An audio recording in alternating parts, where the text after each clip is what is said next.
Hey guys, this is Professor Tirup Parmar back with the series about TYB-SCIT.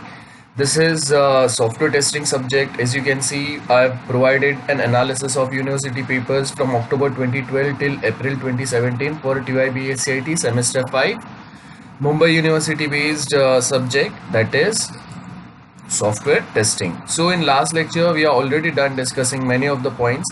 Now we'll start with unit 2 and question number 9. As you can see, last lecture mein we are already done discussing question number 8, that is the role of regression testing and impact analysis within the maintenance test. In this particular lecture onwards, I'll be starting with explain waterfall model with its advantage and disadvantage. अभी हम लोगों ने जो SY था आपका, उसमें भी आपने सॉफ्टवेयर इंजीनियरिंग में बेसिक पढ़ा ही होगा what we mean by waterfall model. So as you can see, यहाँ पे क्या होता है, रिक्वायरमेंट्स होते हैं. सबसे पहले जब भी हम लोगों को कोई सॉफ्टवेयर बनाना है तो वी स्टार्ट गैदरिंग रिक्वायरमेंट्स. उसके बाद हम लोग वो रिक्वायरमेंट्स के बेस के ऊपर सिस्टम डिज़ाइन करेंगे. Now remember, requirement analysis means सबसे पहले हम लोग रिक्वायरमेंट गैदर करेंगे कि कौन से टाइप का सॉफ्टवेयर बनाना है, क्या क्या उसमें फीचर्स ऐड करने हैं, एक्सेट्रा एक्सेट्रा. और जैसे ही आपने वो रिक्वायरमेंट बना लिया, उसके बाद हम लोग उसको एनालाइज भी करेंगे ना कि करेक्ट रिक्वायरमेंट्स हम लोगों ने कैच किए हैं या नहीं किए. एंड उसके बाद we are going to design our system based on the same requirements.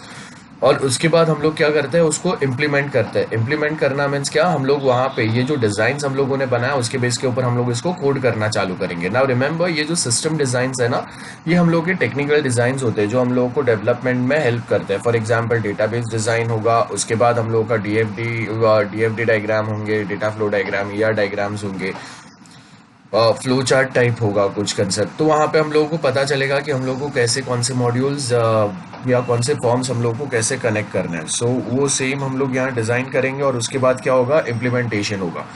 एक बार हम लोगों का कोडिंग हो गया, दैट इज इम्प्लीमेंटेशन हो गया, फिर हम लोग क्या करते हैं, वो सेम चीज़ को टेस्ट करते हैं. और उसके बाद हम लोग डिप्लॉय करने का मतलब होता है कि हम लोग क्लाइंट साइड पे ये सेम सॉफ्टवेयर को इंस्टॉल करते हैं या क्लाइंट्स को हम लोग यूज़ करने के लिए रिलीज करते हैं सॉफ्टवेयर को. और लास्ट में क्या आता है, मेंटेनेंस फेज, जहाँ पे एक बार आपने सॉफ्टवेयर डिलीवर कर दिया, उसके बाद हम लोग क्या करेंगे, मेंटेन करेंगे. मीन्स जब भी कस्टमर्स या क्लाइंट्स आपका सॉफ्टवेयर यूज़ कर रहे हैं, इन बिटवीन अगर उनको कोई प्रॉब्लम आता है तो हम लोग उनको हेल्प करेंगे. आई होप ये जो भी मैंने आपको बोला वो क्लियर है. यहाँ पे ऊपर मैंने वो सेम वाटरफॉल जो हम लोगों का है उसका यहाँ पे डेफिनेशन दिया हुआ है. अगर आप देखोगे, waterfall approach was first SDLC model. SDLC stands for software development life cycle model. जो सबसे पहले हम लोग अगर देखेंगे स्टार्ट कहाँ से हुआ, तो वाटरफॉल मॉडल ही सबसे पहले हम लोग सबसे ज़्यादा यूज़ करते थे. Now, waterfall model, the whole process of software development is divided into separate phases. ये हम लोगों ने देखा. So I hope आपको मैंने जो भी बताया वो क्लियर है. नाउ यहाँ पे अगर आप देखोगे कि वन फेज का जो आउटकम होता है वो नेक्स्ट फेज के लिए इनपुट होता है, ये बहुत ज़रूरी है.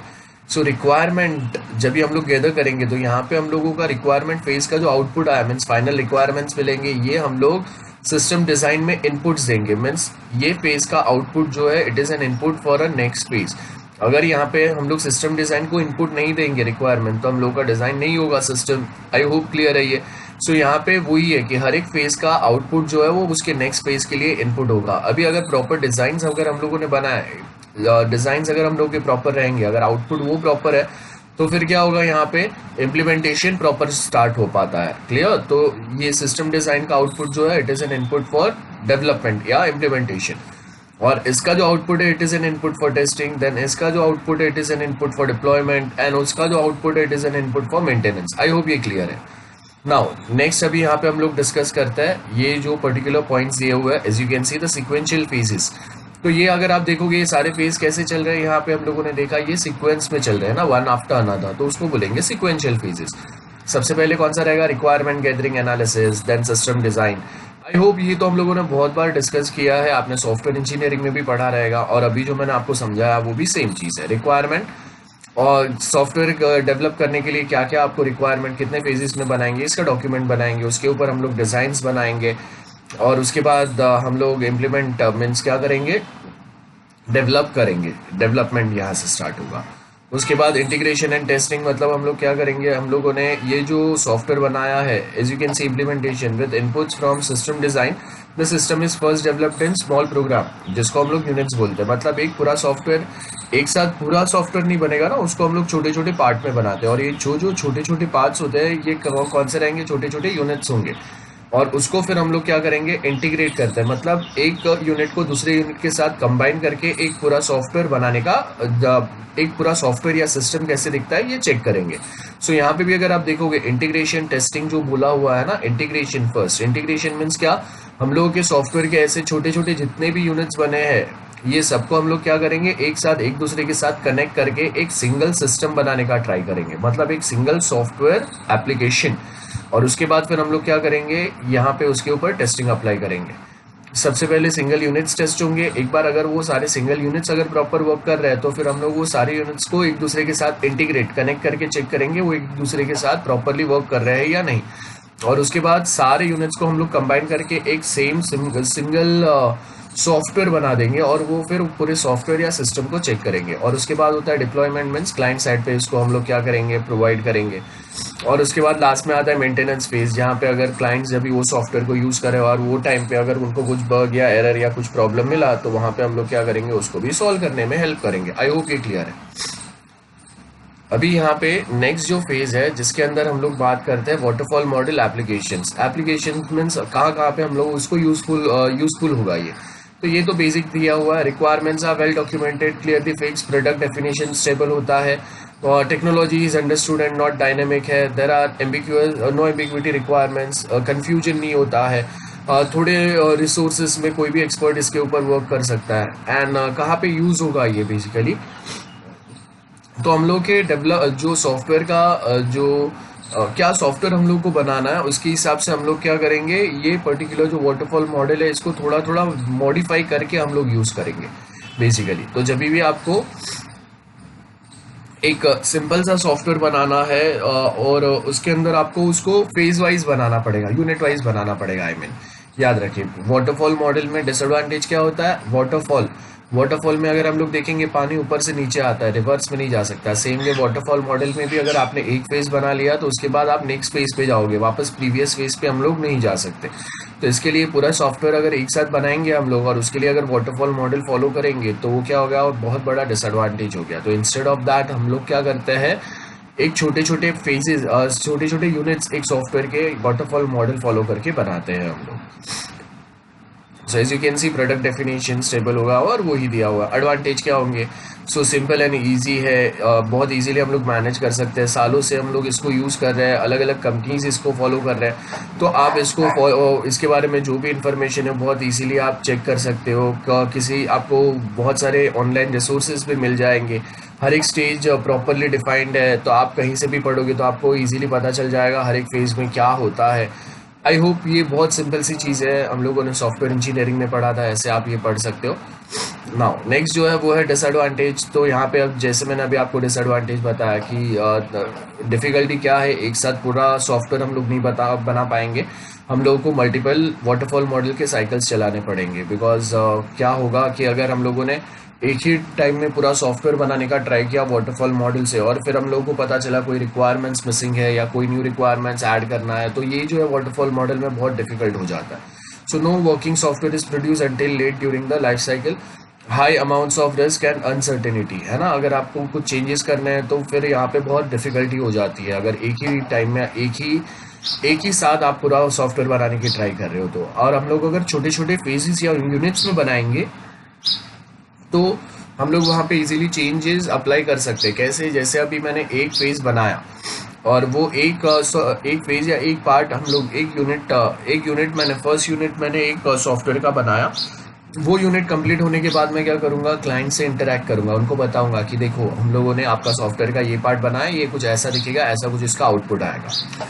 अभी अगर क्लाइंट बोल रहा है कि उनको कुछ तो और उसमें कुछ और एक्स्ट्रा रिक्वायरमेंट्स ऐड करने हैं, तो हम लोग क्या करेंगे, नेक्स्ट यूनिट जो बनाएंगे उसके अंदर वो सेम चेंजेस अप्लाई कर देंगे।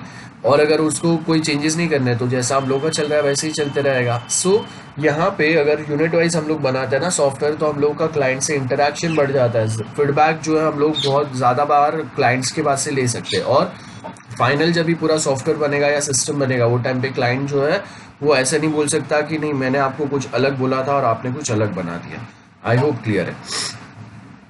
सो यहाँ पे अगर हम लोग देखेंगे कि कॉम्प्लेक्स टाइप के सिस्टम्स जो होते हैं, प्रोजेक्ट्स होते हैं, उसके लिए ये बहुत प्रॉपर मॉडल नहीं है। उसके लिए हम लोग दूसरे एडवांस मॉडल्स यूज़ करते हैं। और poor model for long and ongoing project है ना, बार बार जहाँ पे चेंजेस होते रहेंगे कंटिन्यूस, जहाँ पे हम लोग को इम्प्रूवमेंट करने हैं सिस्टम में, वहाँ पे भी हम लोग इसको यूज़ नहीं कर सकते। सो आई होप ये जो भी यहाँ पे पॉइंट्स लिखे बहुत सिंपल है, आप पढ़ सकते हो उसको। नेक्स्ट क्वेश्चन अभी स्टार्ट करेंगे हम लोग। So as you can see previous जो हम लोगों ने अभी पढ़ा ना, उसी के बेस के ऊपर यहाँ पे नेक्स्ट क्वेश्चन हम लोग स्टार्ट करेंगे। सो यहाँ पे अगर आप देखोगे, explain life cycle testing for iterative model and RAD model. RAD model क्या होता है? Rapid application. Iterative model means ऐसे इटरेशंस में हम लोगों का जो डेवलपमेंट है वो चलेगा। अगर आप यहाँ पे देखोगे ये पर्टिकुलर डायग्राम के अंदर इटरेटिव मॉडल चल कैसे रहा है, देखिए सबसे पहले यहाँ पे हम लोगों ने रिक्वायरमेंट गैदर किया, रिक्वायरमेंट के ऊपर उसको एनालाइज किया, डेवलप किया एंड देन फाइनल टेस्ट किया। और उसके बाद क्या होगा? नेक्स्ट इटरेशन चालू होगा। नेक्स्ट इटरेशन में भी वापस क्या होगा? Requirement, analyse, develop and testing. So I hope मैंने जो आपको बोला वो क्लियर है। सो सेम चीज जो है वो यहाँ पे भी चल रहा है अगर आप देखोगे तो। सो यहाँ पे भी क्या हो रहा है? सबसे पहले यहाँ पे अगर आप देखोगे, फर्स्ट जो इटरेशन है मीन्स फर्स्ट हम लोग के सॉफ्टवेयर का पार्ट है, उसको हम लोगों ने रिक्वायरमेंट गैदर की, एनालाइज किया, डेवलप किया, टेस्ट किया। फिर हम लोग के सॉफ्टवेयर का सेकेंड पार्ट आया, नेक्स्ट इटरेशन। तो हम लोग यहाँ पे क्या बता रहे हैं कि एक जो सॉफ्टवेयर है इसको हम लोग मल्टीपल इटरेशंस या मल्टीपल लेयर्स में चला रहे हैं। एक सॉफ्टवेयर के हम लोगों ने यहाँ पे मल्टीपल टुकड़े कर दिए और छोटे छोटे टुकड़े हम लोग 1 by 1 बना रहे हैं, पूरा सॉफ्टवेयर एक साथ नहीं बना रहे हैं।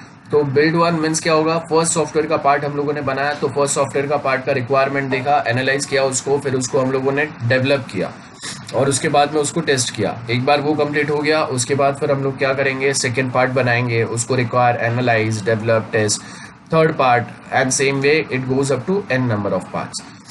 So requirements may change at previous stage of development and may take care in the next. So यहाँ पे अगर फर्स्ट जो रिक्वायरमेंट क्लाइंट ने दिए थे उसको अगर वो बोल रहा है कि नहीं मुझे अभी और कुछ चेंजेस करना है, तो यहाँ पे ये वाला पार्ट तो बन गया, हम लोग क्या करेंगे? नेक्स्ट वाले पार्ट में वो सेम चेंजेस अप्लाई कर सकते हैं। सो यहाँ पे ये जो है ना थोड़ा डायनेमिक टाइप है, जहाँ पे हम लोग कुछ चेंजेस अगर आपको न्यू ऐड करने हैं हम लोग वो भी कर सकते हैं और ये इजी पड़ता है इसी के लिए।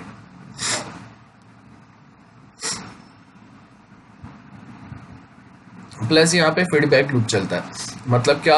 यहाँ पे जितने भी हम लोग इटरेशंस बनाएंगे, हर एक इटरेशन का टेस्टिंग होने के बाद हम लोग क्या करेंगे? ये सेम इटरेशंस या ये सेम जो पार्ट हम लोग के बने हैं ये हम लोग किसको बताएंगे?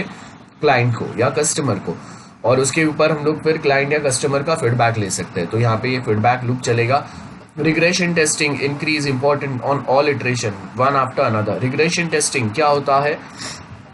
हम लोगों ने लास्ट जो प्रीवियस लेक्चर्स है उसमें हम लोगों ने रीटेस्टिंग एंड रिग्रेशन टेस्टिंग पढ़ा था। रिग्रेशन टेस्टिंग मीन्स अगर आपके सॉफ्टवेयर के मॉड्यूल में या सॉफ्टवेयर में कहीं पे एक जगह पे कुछ एरर आता है या फॉल्ट आता है, कोड में कुछ मिस्टेक हो सकता है, तो हम लोग उसको सॉल्व करेंगे और उसके बाद हम लोग चेक करेंगे कि वो स्पेसिफिक पार्ट जो है वो प्रॉपर चल रहा है कि नहीं। जैसे यहाँ पे हम लोगों ने इतने इटरेशंस में हम लोगों का सॉफ्टवेयर बनाया, अभी मेरा सॉफ्टवेयर के कितने पार्ट्स है? यहाँ पे 4 पार्ट्स है। अभी इसमें से ये जो सेकेंड वाला पार्ट है ना, इसके अंदर कुछ तो प्रॉब्लम था, ये मैंने सॉल्व किया और उसके बाद अभी मैंने ये पार्ट को वापस चेक किया तो ये तो प्रॉपर वर्क कर रहा है, जिसको हम लोग बोलते हैं रीटेस्टिंग या कंफर्मेशन टेस्टिंग। जो पर्टिकुलर पार्ट में आपको डिफेक्ट मिला था सॉफ्टवेयर के मॉड्यूल में, उसको हम लोग सॉल्व करेंगे, रिकोड करेंगे, जो भी चेंजेस है वो करेंगे, नेसेसरी चेंजेस, और उसके बाद हम लोग क्या करेंगे? ये सेम पार्ट को वापस टेस्ट करेंगे कि वो जो एरर या डिफेक्ट था वो सॉल्व हुआ या नहीं। उसको बोलते हैं कंफर्मेशन टेस्टिंग या रीटेस्टिंग।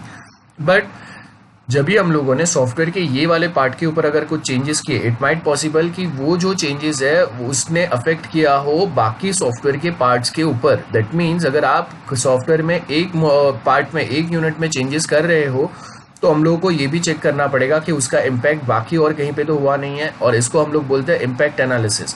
और ये इम्पैक्ट एनालिसिस कैसे प्रूव करेंगे हम लोग, कैसे चेक करेंगे? With the help of regression testing. Means if we made a changes in if we solve one defect, तो उसके बाद हम लोगों को बाकी का जो सॉफ्टवेयर या वो स्पेसिफिक मॉड्यूल है ये भी वापस टेस्ट करना पड़ेगा, जस्ट टू चेक कि उसका इम्पैक्ट बाकी कोई सॉफ्टवेयर के पार्ट में तो नहीं हुआ है। उसको हम लोग बोलते हैं रिग्रेशन टेस्टिंग।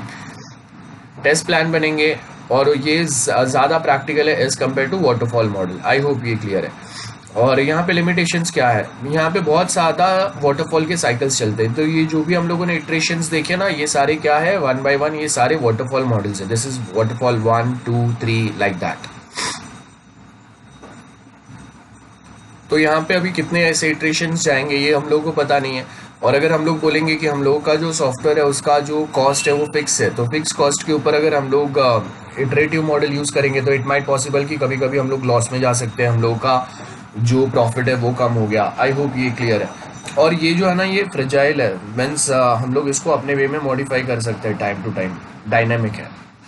नेक्स्ट जो हम लोग डिस्कस करेंगे वो है रैपिड एप्लीकेशन डेवलपमेंट। तो रैपिड एप्लीकेशन डेवलपमेंट में हम लोग क्या करते हैं, एज यू कैन सी ये जो फेजेस है, analyse, design, build and test, ये सबको हम लोग कंप्रेस कर देते हैं। प्लान एंड डिप्लॉय के बीच में ये सब हम लोगों ने क्या किया, कंप्रेस किया। ये हम लोगों का इटरेटिव मॉडल है। तो हम लोग ये कंप्रेस्ड वाला जो पैटर्न है ना, इसको यूज़ करते हैं। मीन्स सर्टन चीज़ें जो है जहाँ पे ज़रूरी नहीं है वहाँ पे हम लोग टाइम वेस्ट नहीं करेंगे, और होगा उतना जल्दी हम लोग क्या करेंगे, डेवलप करने का ट्राई करेंगे। और उसके लिए हम लोग कोई रेडीमेड मॉड्यूल्स दूसरे सॉफ्टवेयर में से अगर यूज़ करने हैं वो भी हम लोग यूज़ करते हैं। सो लेट्स सी, यहाँ पे जो भी फेजेस है इसको हम लोगों ने क्या किया, कंप्रेस किया। सो कंप्रेस किया मीन्स तो होगा उतना हम लोग उसको शॉर्ट वे में कंप्लीट करने का ट्राई करेंगे। तो क्या होगा, रैपिड एप्लीकेशन डेवलप होगा। So usable software created at fast speed with the involvement of user for every development stages, है ना। यहाँ पे हम लोग क्या करेंगे, फास्ट डेवलपमेंट होगा। और ये स्पाइरल मॉडल बोलते हैं ना, ऐसा जो चलता है सर्कल में, उसको स्पाइरल मॉडल बोलते हैं। सो यहाँ पे अगर आप देखोगे, miniature form of spiral model well requirements are added in a small chunk and refined with every iteration. Components of function are time boxed, है ना। आपको ऑन टाइम डिलीवरी देना है तो वहाँ पे बोला रहेगा कि हर एक जो पार्ट है उसके लिए आपको इतना ही एक स्पेसिफिक टाइम मिलेगा, और उसके लिए आपको एक वर्किंग प्रोटोटाइप बता रहेगा। प्रोटोटाइप मीन्स क्या, एक डेमो या एक डमी मॉडल दिया रहेगा, और उसको आपको फॉलो करना है। इसके साथ नेक्स्ट जो पार्ट है उसके अंदर अगर आप देखोगे, early validation of technical risk and rapid response to change customers requirement. अगर कस्टमर के रिक्वायरमेंट चेंज होते हैं तो यहाँ पे हम लोग उसको भी रिस्पॉन्ड कर सकते हैं बहुत इजीली, ये उसका बेनिफिट होता है। अभी अगर लिमिटेशंस देखें हम लोग, लिमिटेशंस क्या है, refactoring is the main constraint. यहाँ पे अगर आपको मेन जो उसके कुछ मेन जो उसका आइडिया है, अगर उसमें ही कुछ अगर आपको रीफैक्टर आई मीन री चेंजेस करने हैं तो बहुत ज़्यादा प्रॉब्लम होगा, बहुत ज़्यादा साइकिल्स चलते हैं उसके। इंटीग्रेशन जो है, अभी जितने साइकिल्स चलेंगे मीन्स उतने पार्ट बने आपके सॉफ्टवेयर के, तो हर एक पार्ट को एक दूसरे के साथ कनेक्ट करना है, वो बहुत ज़्यादा टाइम कंज्यूमिंग होता है, बहुत ज़्यादा एफर्ट्स लगता है उसमें। और इट माइट पॉसिबल कि हम लोग जब भी ऐसे iterative model use rapid application में अगर जाते हैं हम लोग, तो कभी कभी सॉफ्टवेयर जो है वो कंटिन्यूस बिल्ड होते ही रहता है, कुछ ना कुछ उसमें न्यू रिक्वायरमेंट आते रहते हैं, कुछ ना कुछ मेंटेनेंस चलते ही रहता है, तो नेवर अचीविंग क्लोजर मीन्स कभी बंद ही नहीं होता है। उसके साथ ये सेम है। आई होप अभी आप पढ़ सकते हो ये लिमिटेशंस जो हम लोगों ने यहाँ पे चेक किए। नेक्स्ट जो है ना, next question is what is extreme programming and उसके कैरेक्टरिस्टिक्स क्या होते हैं। तो 1 by 1 हम लोग डिस्कस करते हैं। अगर आप देखोगे यहाँ पे ये जो डायग्राम दिया हुआ है, इसके अंदर सबसे पहले हम लोग देखते हैं एक्सट्रीम प्रोग्रामिंग। एक एग्जाम्पल अगर हम लोग ले एक्सट्रीम प्रोग्रामिंग का, तो वो हो सकता है हम लोग का ऑपरेटिंग सिस्टम। अगर आप देखोगे ऑपरेटिंग सिस्टम जो है, एक बार अगर आपने ऑपरेटिंग सिस्टम कोई कंपनी ने लॉन्च किया, विंडोज़ ने जैसे, उसके बाद सबसे पहले उन्होंने विंडोज़ एक्सपी लॉन्च किया। अभी वो सेम कोड को उन्होंने क्या किया, थोड़ा थोड़ा उसमें चेंजेस कर करके विंडोज़ 7 लेके आए।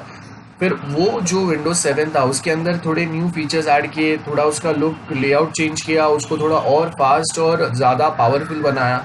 तो मीन्स एक जो एग्जिस्टिंग कोड है उसी के अंदर हम लोग मॉडिफिकेशन और न्यू फीचर्स ऐड कर करके एक न्यू लेवल, एक न्यू वर्जन उसका लेके आते हैं, और उसको हम लोग बोलते हैं एक्सट्रीम प्रोग्रामिंग। मीन्स एक सेम कोड के ऊपर ही हम लोग कंटिन्यूस वर्क करते रहेंगे और उसको बेटर एंड बेटर बनाने का ट्राई करेंगे।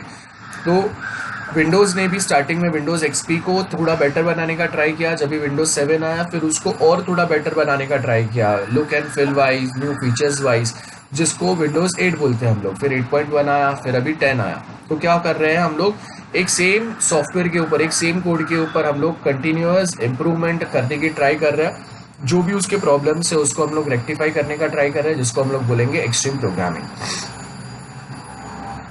तो प्लान किया, डिज़ाइन किया, कोड किया, अभी कोड के अंदर हम लोग क्या करेंगे, बार बार रिफैक्टरिंग होते रहेगा, चेंजेस जो भी कोड में हम लोगों को करने हैं छोटे छोटे वो हम लोग यहाँ पे करते रहेंगे और फिर टेस्टिंग होगा। अब देखिए यहाँ पे हम लोग क्या कर रहे हैं, ये कोडिंग एक छोटे पार्ट का कोड करेंगे और वो छोटे पार्ट को टेस्ट करेंगे, तो उसको क्या बोलेंगे, यूनिट टेस्टिंग। और ये जो है वो कैसे चलते रहेगा, कंटिन्यूअसली। और जो जो यूनिट्स बनते जाएंगे ये सारी यूनिट्स को हम लोग एक दूसरे के साथ इंटीग्रेट करके चेक करते रहेंगे, तो उसको हम लोग क्या बोलेंगे, इंटीग्रेशन। सो कंटिन्यूअस इंटीग्रेशन भी चलते रहेगा। एक बार अगर हम लोगों का टेस्टिंग सक्सेस हुआ तो हम लोग क्या करेंगे, वो सॉफ्टवेयर को या वो सॉफ्टवेयर का जो छोटा सा अपडेट है इसको रिलीज कर देंगे, तो सॉफ्टवेयर क्या हो गया, इंक्रीमेंट हो गया है ना, सॉफ्टवेयर के अंदर उतने न्यू पार्ट ऐड हो गए। So let's discuss extreme programming होता क्या है।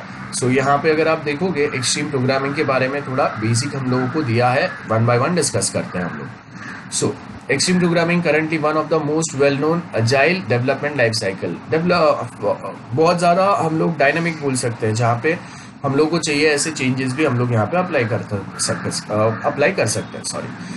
देन मेथोडोलॉजी मोर यूजर फ्रेंडली है ये बाकी ट्रेडिशनल मॉडल के हिसाब से। कैरेक्टरिस्टिक्स क्या है, it promotes generation of business stories, है ना। विंडोज एक्सपी ने विंडोज ने स्टार्टिंग में विंडोज एक्सपी स्टार्ट किया और आज के टाइम में वो विंडोज 10 तक आ गया। सो जनरेशन से जनरेशन तक वो सॉफ्टवेयर में क्या चेंजेस हुए हम लोग ये बता सकते हैं, और वो सेम हम लोग आगे भी फॉलो कर सकते हैं। देन नेक्स्ट क्या है, देखो, it demands an on site customer for continual feedback and to define and carry out functional acceptance testing. अभी विंडोज एक्सपी के अंदर अगर आपको कुछ प्रॉब्लम था, अगर आपको कोई सॉफ्टवेयर या एप्लीकेशन फेल हो जाता है, हम लोग को वहाँ पे ऑप्शन आता है ना, रिपोर्ट दिस एरर या bug to Microsoft.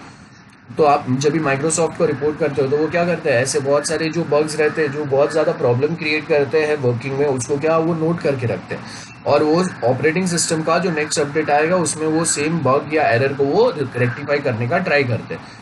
So that means आपको विंडोज के पास अलग से कहीं जाने की जरूरत नहीं है, ऑन साइट कस्टमर को कंटिन्यूअल फीडबैक लेते रहेंगे और उसके ऊपर वो लोग अपने न्यू अपडेट जो है उसको सेंड करते रहेंगे। उसके साथ it promotes pair programming and shared code ownership amongst the developers. तो बहुत सारे मल्टीपल डेवलपर्स जो है वो एक सेम कोड के ऊपर काम करेंगे, है ना, और उनके पास ये सेम कोड रहेगा और वो क्या करेंगे, इसके ऊपर चेंजेस भी कर सकते हैं। और अगर हम लोग लिनक्स की बात करें तो यहाँ पे वही होता है ना, कोड जो है हम लोगों का शेयर्ड होता है मल्टीपल डेवलपर्स के बीच में, और आप उसको स्टडी कर सकते हो, उसमें अगर आपको लगता है आप अपने हिसाब से उसको मॉडिफाई भी कर सकते हो। Why? Because Linux is open source. It states that component test scripts shall be written before the code is written and that those tests should be automatic. और यहाँ पे सेकेंड जो बोल रहे हो क्या है कि हम लोग जब भी कोई स्क्रिप्ट या कोड को हम लोग को टेस्ट करना है, कंपोनेंट्स को, तो हम लोग को क्या करना है, पहले उसके कैसे टेस्ट करेंगे हम लोग वो पार्ट को। सबसे पहले तो हम लोग वो टेस्टिंग कैसे करेंगे, कौन से टाइप का अप्लाई होगा उसके बारे में लिख लेना है, एंड उसके बाद हम लोग क्या करेंगे, ये सेम टेस्टिंग को होगा उतना ऑटोमेशन पे डालेंगे। ऑटोमेशन का बेनिफिट ये होता है कि आपका टेस्टिंग बहुत जल्दी हो जाएगा। एक सॉफ्टवेयर दूसरे सॉफ्टवेयर को टेस्ट करेगा, तो अगर एक सॉफ्टवेयर दूसरे सॉफ्टवेयर को टेस्ट कर रहा है तो वो टेस्टिंग बहुत ज़्यादा क्विक हो जाएगा। सो मैनुअल हम लोगों के जो एफर्ट्स है वो बच जाएंगे और हम लोगों का फीडबैक भी वापस जल्दी मिलेगा। आई होप ये क्लियर है। देन नेक्स्ट जो है वो है, it states that integration testing of code shall happen several times a day, है ना। इंटीग्रेशन मीन्स एक मॉड्यूल को, एक पार्ट आपके सॉफ्टवेयर के दूसरे पार्ट को हम लोग कनेक्ट करके चेक करेंगे कि वो कैसे वर्क कर रहा है, और ये आज के टाइम पे सबसे सिंपल सोल्यूशन है। I hope clear. Then extreme programming, there were numerous iterations चलेंगे। डेवलपर्स जो है एवरी टेस्ट केस को सबसे पहले सोचेंगे कैसे होना चाहिए, फिर उसको ऑटोमेशन पे डालेंगे। देन उसके बाद every time a change is made in a code it is component tested and then integrated with the existing code. तो जो भी हम लोग छोटा छोटा कंपोनेंट्स बनाएंगे सबसे पहले उसको चेक करेंगे और उसके बाद क्या करेंगे, हम लोग एग्जिस्टिंग कोड के साथ उसको इंटीग्रेट करके इंटीग्रेशन टेस्टिंग चेक करेंगे, जहाँ पे सब कुछ प्रॉपर वर्क हो रहा है क्या नहीं। और ये क्या करेगा, ये कंटिन्यूअस इंटीग्रेशन करेगा। As you can see this gives continuous integration by which we mean that changes are incorporated continuously in the software build. Continuous कुछ ना कुछ अपडेट होते रहेगा ना, न्यू कुछ तो बग हम लोग सॉल्व करते रहेंगे। At the same time, all test cases must be running at 100%, meaning that all the test cases that have been identified and automated are executed and passed. तो जब भी हम लोग छोटे छोटे चेंजेस करते हैं तो हम लोग मैन्युअली कोई बंदे को बिठाएंगे नहीं वहाँ पे, कोई ह्यूमन को वहां पे बैठा के हम लोग नहीं बोलेंगे कि बार बार पूरा सॉफ्टवेयर टेस्ट करो, बिकॉज सॉफ्टवेयर हम लोग का काफी बड़ा होता है। तो इंस्टेड ऑफ दैट हम लोग क्या करेंगे, हम लोग जो भी चेंजेस करने के बाद ये जो भी चेंजेस है ये प्रॉपरली सॉफ्टवेयर में अप्लाई हो गए या नहीं, या वो कहीं पे दूसरे जगह पे सॉफ्टवेयर में प्रॉब्लम तो क्रिएट नहीं कर रहे, ये चेक करने के लिए हम लोग उसको ऑटोमेशन पे डालेंगे। मीन्स डायरेक्ट सॉफ्टवेयर जो है ना ये चेक करेंगे कि वो प्रॉपर चल रहा है या नहीं। आई होप ये क्लियर है। नेक्स्ट हम लोग जो क्वेश्चन डिस्कस करेंगे वो है कैरेक्टरिस्टिक्स ऑफ गुड टेस्टिंग। अभी टेस्टिंग अच्छा होता है, कौन से बेसिस पे हम लोग बोलेंगे अच्छा होता है? तो यहाँ पे अगर आप देखोगे टेस्टेबिलिटी के 5 फीचर्स होते हैं, 5 वर्ड होते हैं, ये हम लोग को समझ में आना चाहिए। तो फर्स्ट अगर आप देखोगे तो कैरेक्टरिस्टिक्स ऑफ टेस्टेबिलिटी कैसे वो हम लोग डिसाइड करेंगे। इजी टू ऑपरेट होना चाहिए, है ना, इजीली हम लोग कोई भी ऑपरेट कर सके, इतना इजी होना चाहिए। सेकेंड जो है स्टेबिलिटी होना चाहिए। स्टेबिलिटी मीन्स ऐसा नहीं होना चाहिए रोज रोज बहुत बड़े बड़े आप चेंजेस कर रहे हो, डिजाइन में चेंज कर रहे हो यहाँ वहां पे, तो यूजर्स जो है उनको समझ में नहीं आएगा ना। देन ऑब्जर्वेबिलिटी होना चाहिए, मीन्स हम लोग ऑब्जर्व करेंगे कि कस्टमर्स हम लोगों के सॉफ्टवेयर को कौन से बेसिस पर डिमांड कर रहे हैं, उनका रिक्वायरमेंट क्या है, वो हम लोग अचीव कर पा रहे हैं या नहीं। इजी टू अंडरस्टैंड होना चाहिए। डिकम्पोज एबिलिटी होना चाहिए, अगर कुछ फीचर्स नहीं चाहिए हम लोग इजीली, आई मीन कस्टमर्स को भी अगर कोई फीचर्स नहीं चाहिए वो इजीली उसको डिकम्पोज कर दे, ये भी एबिलिटी होना चाहिए। सो अभी उसके कैरेक्टरिस्टिक्स 1 by 1 डिस्कस करते हैं। सो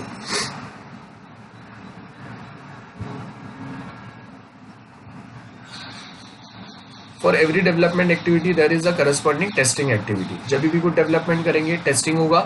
देन ये सब हम लोग कैरेक्टरिस्टिक्स डिस्कस कर रहे हैं। Then each test level has test objective specific to that level, है ना। तो जो भी पार्ट हम लोग सॉफ्टवेयर का टेस्ट करेंगे उसका कुछ तो एक ऑब्जेक्टिव रहेगा ना, कि वो स्पेसिफिक कंपोनेंट, वो स्पेसिफिक पार्ट, वो स्पेसिफिक कोड हम लोग का सॉफ्टवेयर का प्रॉपर चलना चाहिए। Then the analysis and design of test for a given test level should begin during the corresponding development activity. क्या बोल रहे हैं यहाँ पे, analysis and design of test, है ना। एनालिसिस करेंगे सबसे पहले, रिक्वायरमेंट एनालिसिस, एंड क्या होगा, डिजाइन होगा, है ना। तो एनालाइज एंड डिजाइन सबसे पहले तो ये 2 पार्ट जो है ना वो हम लोगों को चेक करना पड़ेगा। उसके बाद हम लोग क्या करेंगे, डेवलपमेंट स्टार्ट करेंगे। हम लोगों ने एक वर्ड डिस्कस किया था, अर्ली टेस्टिंग। अर्ली टेस्टिंग का मतलब क्या होता है, प्रीवियस हम लोग जहां से रिक्वायरमेंट गैदर करना चालू कर रहे हैं ना, हम लोग रिक्वायरमेंट को भी टेस्ट करते रहेंगे, सो दैट हम लोग को पता चलते रहे कि कहीं हम लोगों ने रिक्वायरमेंट भी कहीं रॉन्ग तो कैप्चर नहीं किए ना। तो वही यहाँ पे है, जब भी हम लोग रिक्वायरमेंट एनालाइज करेंगे एंड डिजाइन करेंगे कोई सिस्टम वो रिक्वायरमेंट के बेस के ऊपर, तो आपको ये 2 पार्ट जो है ना ये सबसे पहले टेस्ट करने हैं। अगर ये 2 पार्ट अगर टेस्टिंग सक्सेस होता है तभी हम लोग क्या करेंगे, उसके ऊपर डेवलपमेंट स्टार्ट करेंगे। अदरवाइज क्या होगा, बहुत ज्यादा कंफ्यूजन क्रिएट हो जाएगा ना, बिकॉज डेवलपमेंट फेज जो होता है वो सबसे ज्यादा टाइम कंज्यूमिंग, सबसे ज्यादा एफर्ट्स हम लोग को डेवलपमेंट में लगते हैं, और सबसे ज्यादा हम लोगों का टाइम इन्वेस्ट जो होता है, एफर्ट्स इन्वेस्ट होते हैं, हम लोगों का सबसे ज्यादा जो कैपिटल इन्वेस्ट होता है वो भी वहां पे ही होता है। तो अगर हम लोग अर्ली टेस्टिंग नहीं अप्लाई करेंगे, एनालाइज एंड डिजाइन नहीं करेंगे, और डायरेक्टली अगर हम लोगों ने एनालाइज डिजाइन फेज को टेस्ट किए बिना डेवलपमेंट स्टार्ट किया, तो it might hamper our project as well. Now as you can see यहाँ पे testers should be involve in review documents as soon as draft are available in the development cycle. अगर original हम लोगों का software का जो document है उसके अंदर अगर कुछ चेंजेस हुए तो टेस्टर्स को भी हम लोगों को बताने पड़ेंगे ना कि हम लोगों ने वो डॉक्यूमेंट में कहाँ कहाँ चेंजेस किए हैं। सो रिव्यू डॉक्यूमेंट्स के अंदर चेंजेस हम लोग रिव्यूज देंगे ना हम लोग के सॉफ्टवेयर के बारे में, तो वहां पे भी ये सेम चीज भी किसको पता होना चाहिए, टेस्टर को, जो सॉफ्टवेयर हम लोगों का टेस्ट कर रहा है। High probability of detecting error, तो यहाँ पे हम लोगों का प्रोबेबिलिटी मीन्स क्या, chances. So there are high chances कि हम लोग इजीली एरर जो है वो गेस कर सकते हैं। So as you can see, to detect maximum error the tester should understand the software thoroughly and try to find the possible ways in which the software can fail। तो हम लोग को चेक करना होता है कौन से ऐसे वेज होंगे जिसके अंदर हम लोग का सॉफ्टवेयर जो है वो फेल हो सकता है, कौन से टाइप के एरर्स में अकर। सो फॉर एग्जाम्पल यहाँ पे दिया, in a program to divide 2 number the possible way in which the program can be fail. जब भी हम लोग 2 को 0 से डिवाइड करने का ट्राई करेंगे, मैथमेटिकल ये प्रॉब्लम है ना, हम लोग कोई नंबर को 0 डिवाइड बाय 0 नहीं कर सकते। सो a given input is 2 and is to be divided by 0. In this case, a set of tests should be developed that can demonstrate an error in a division operator. तो हम लोग क्या करेंगे, वहां पे बताएंगे ना हम लोग यूजर को कि divide by 0 is not allowed, it's a logical error. I hope clear है। उसके बाद जो नेक्स्ट जो है वो है redundancy. Redundancy, no redundancy means duplications नहीं होने चाहिए। तो एज यू कैन सी यहाँ पे हम लोग ने एक जो पॉइंट हम लोग डिस्कस करेंगे यहाँ पे वो है कि रिसोर्सेज जो है, resources and testing time are limited in software development process, thus it is not beneficial to develop several tests. So resources and testing time are limited, है ना, जो resources आपको मिलेंगे और testing के लिए टाइम मिलेगा वो बहुत ज़्यादा लिमिटेड है। तो आपको ऐसे नहीं करना है कि एक सेम सॉफ्टवेयर का पार्ट ही आप बार बार टेस्ट करें और बाकी के सॉफ्टवेयर के पार्ट आपने टेस्ट ही नहीं किए।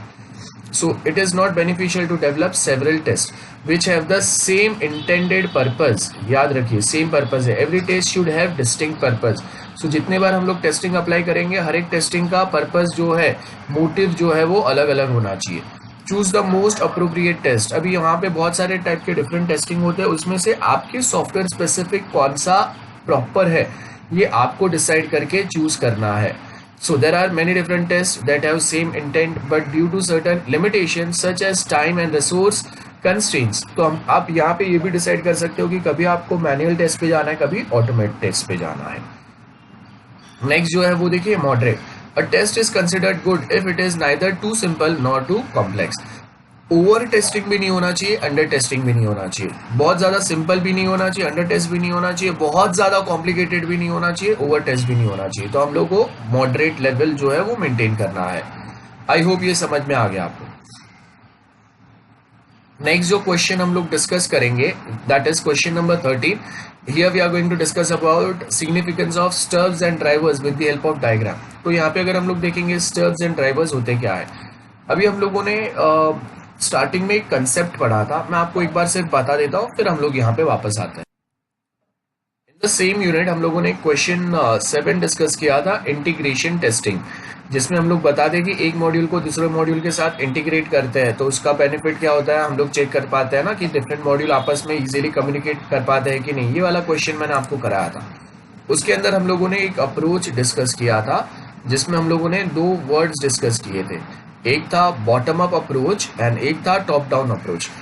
बॉटम अप अप्रोच मीन्स हम लोगों ने क्या किया, अपने सॉफ्टवेयर को बहुत सारे डिफरेंट मॉड्यूल्स में बनाया।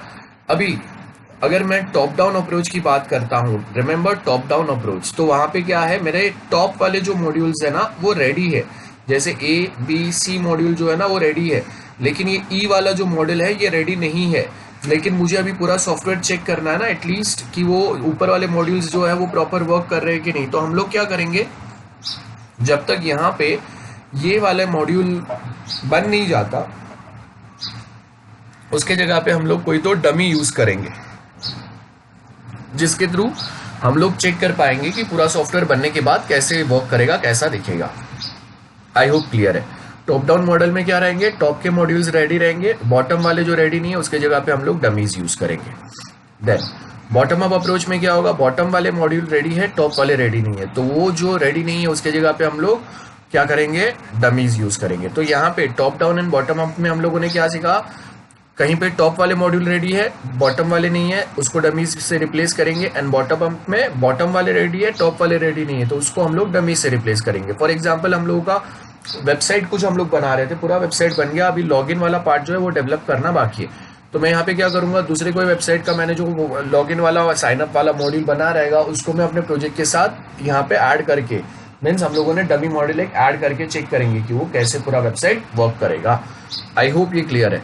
सो जहाँ पे हम लोग अभी जो स्टब्स एंड ड्राइवर्स हम लोग बोलते हैं ना, वो स्टब्स एंड ड्राइवर्स यही है। टॉप वाले मॉड्यूल को हम लोग एक वर्ड से रिफर करते हैं और बॉटम वाले मॉड्यूल को हम लोग एक वर्ड से रिफर करते हैं। Let's see.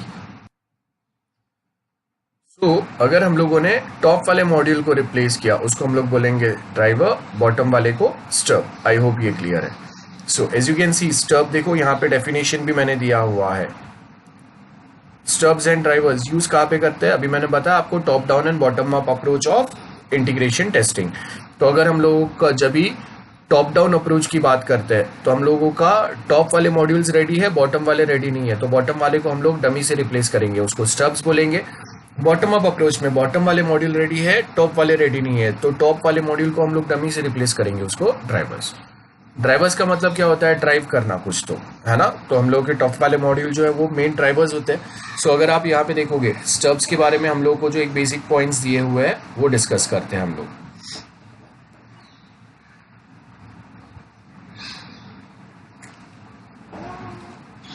Stubs are dummy model है ना, that are always distinguish called programs रहेंगे, और you can say that it is handle in integration top down approach है ना, अभी हम लोगों ने जो डिस्कस किया। आई होप ये क्लियर है अभी। Drivers also considered as form of dummy module है ना, कॉलिंग प्रोग्राम्स रहेंगे, और that is handled in bottom up integration.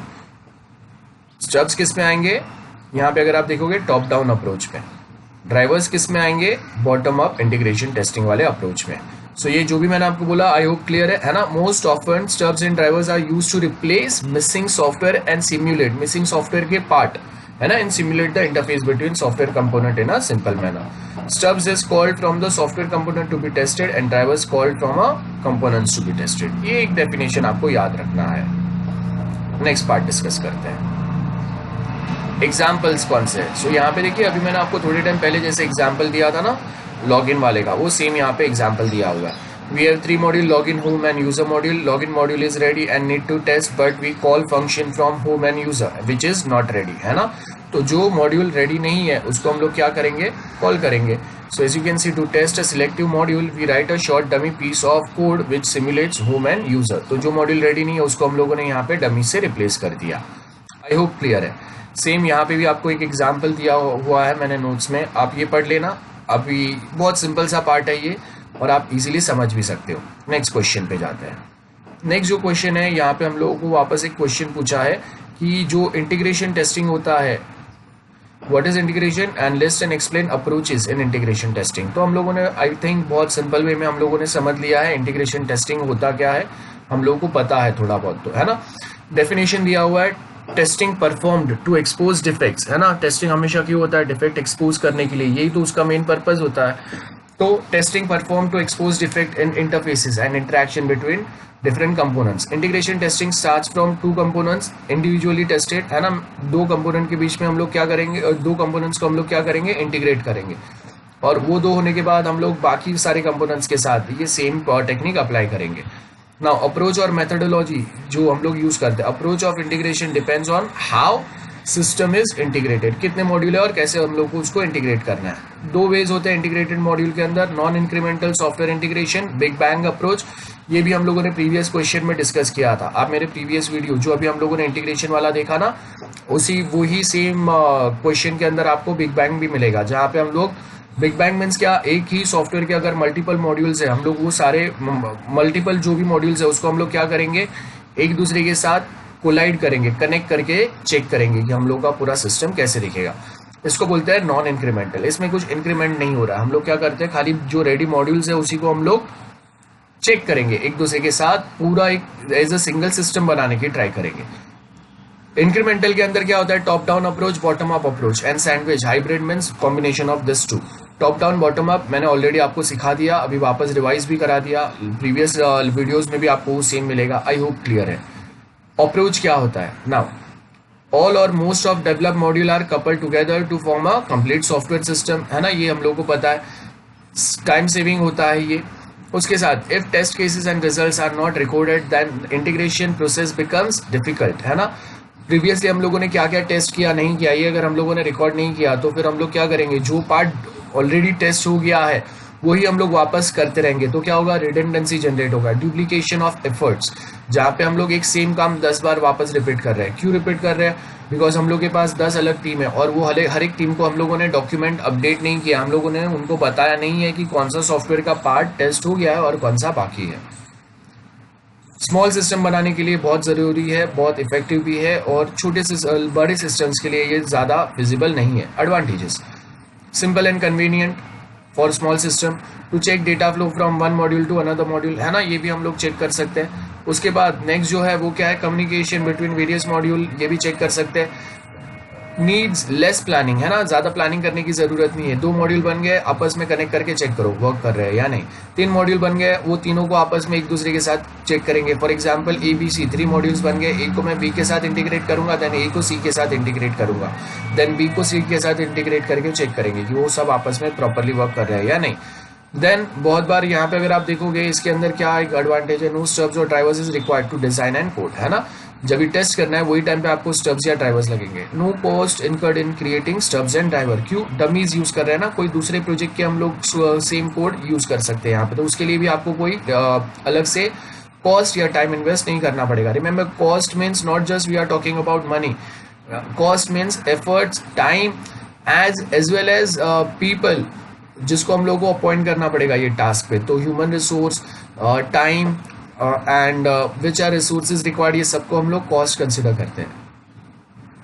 I hope clear है। नेक्स्ट जो है उसके डिसएडवांटेज है, डिसएडवांटेज क्या है वो देखते हैं।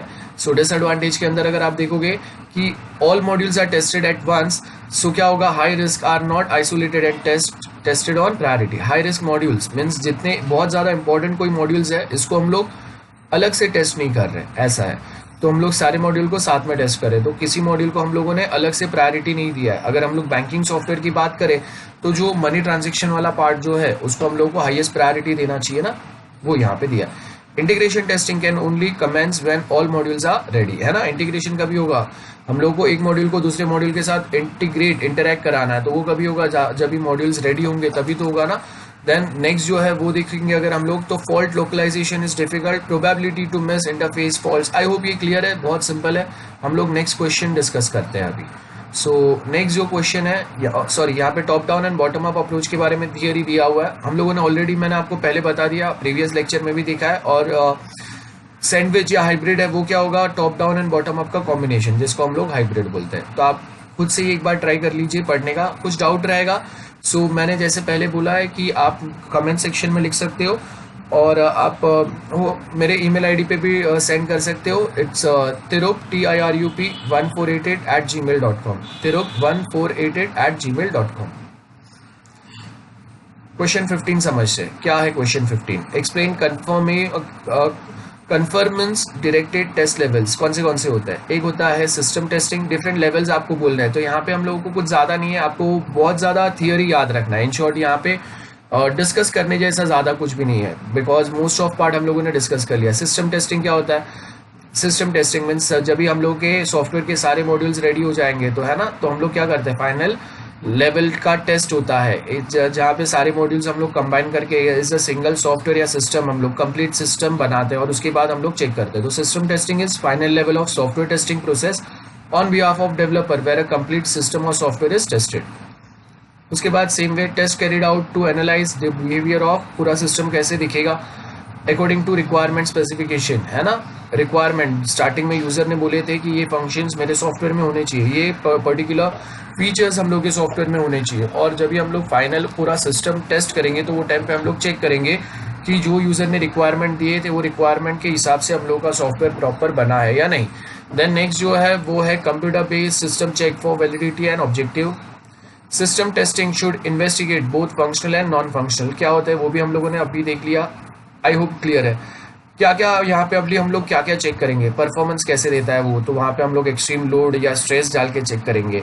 सिक्योरिटी वाइज कैसे है ना, ऑथेंटिकेशन, ऑथोराइजेशन, पासवर्ड वाइज और वो सब। वॉल्यूम टेस्टिंग, कितना डेटा वो ले सकता है, एंड वही सब है। आई होप आपको ये नाम याद रखते हैं, आप जितने याद रख सकते हो उतना ट्राई करना। एक्सेप्टेंस टेस्टिंग क्या होता है हम लोगों ने ऑलरेडी डिस्कस किया था। जब भी पूरा सिस्टम एक साथ टेस्ट होगा तो वो टाइम पे हम लोग चेक करेंगे कि जो भी रिक्वायरमेंट्स यूजर ने दिए थे, अगर वो सारे रिक्वायरमेंट्स हम लोगों के फाइनल सिस्टम में अगर अचीव हुए हैं तो ही हम लोग का यूजर उसको एक्सेप्ट करेगा ना। अगर वो सारे जो भी वो सारे पार्ट अगर वो सारे रिक्वायरमेंट्स अगर हम लोगों के सॉफ्टवेयर में, वो सारे फंक्शनलिटीज अगर हम लोगों के सॉफ्टवेयर में, फाइनल सॉफ्टवेयर में नहीं मिल रहे तो यूजर उसको एक्सेप्ट करेगा नहीं करेगा, तो क्या होगा, एक्सेप्टेंस टेस्टिंग फेल हो गया। और उसके ऊपर हम लोगों ने ऑलरेडी क्वेश्चन भी डिस्कस किया, आप प्रीवियस लेक्चर्स चेक कर सकते हो। अगर आपने लेक्चर सीरीज ये प्रॉपर फॉलो किया है तो आपको इजीली पता रहेगा। एक्सेप्टेंस टेस्टिंग मींस यूजर को वो सॉफ्टवेयर यूजर फ्रेंडली लग रहा है या नहीं, whether they are enough comfortable using that software, plus whichever software requirements or functions required by the specified by the customer, those all requirements we have achieved or we have added in our latest or this particular software or not, ये हम लोग यहाँ पे check करते हैं। So application goes under a series of rigorous testing to ensure that the program passes the requirement of client and वहाँ पे कोई तो bug नहीं है। Before the software is release to public there are test stages, है ना, 2 test stages होंगे अभी, बहुत बार हम लोग करते हैं, जिसको बोलते हैं अल्फा एंड बीटा। तो एक्सेप्टेंस टेस्ट के अंदर 2 पार्ट आते हैं, alpha and beta. Alpha means जो डेवलपर्स ने वो सॉफ्टवेयर बनाया ना, वो ही चेक करेंगे कि सारे रिक्वायरमेंट्स कवर हुए या नहीं और उसके साथ कोई बग्स तो नहीं है। और बीटा टेस्टिंग मीन्स हम लोग क्लाइंट साइड टेस्टिंग करते हैं, मीन्स क्लाइंट्स जो है ना वो उसके ऊपर वर्क करके चेक करेंगे कि वो सॉफ्टवेयर कंफर्टेबल है या नहीं, कोई बग्स है या कोई फीचर्स, कोई रिक्वायरमेंट अभी भी मिसिंग है या नहीं, ये सब वो चेक करेंगे। So contract and regulation acceptance testing, business acceptance test होगा अल्फा एंड बीटा है, और उसको गामा टेस्ट बोलते हैं। नेक्स्ट जो है वो है, आप अगर देखोगे compare the objective of integration and system testing. तो आई होप आपको अभी इनफ नॉलेज है। इंटीग्रेशन टेस्टिंग हम लोग क्या करेंगे, मॉड्यूल्स को आपस में इंटीग्रेट करता है ना, और सिस्टम टेस्टिंग में क्या होगा। Now remember, integration and system testing में मेन डिफरेंस क्या होता है। इंटीग्रेशन टेस्टिंग में क्या होगा, हम लोग एक मॉड्यूल को, अगर हम लोग के पास सिस्टम में 3 मॉड्यूल्स अभी तक अगर हम लोगों ने बनाए ए बी सी, तो हम लोग क्या करेंगे, ए को बी के साथ इंटीग्रेट करेंगे, देन ए को सी के साथ इंटीग्रेट करेंगे, देन बी को सी के साथ इंटीग्रेट करेंगे। तो हर एक मॉड्यूल को हर एक दूसरे मॉड्यूल के साथ कनेक्ट करके हम लोग चेक करते हैं वेदर दे आर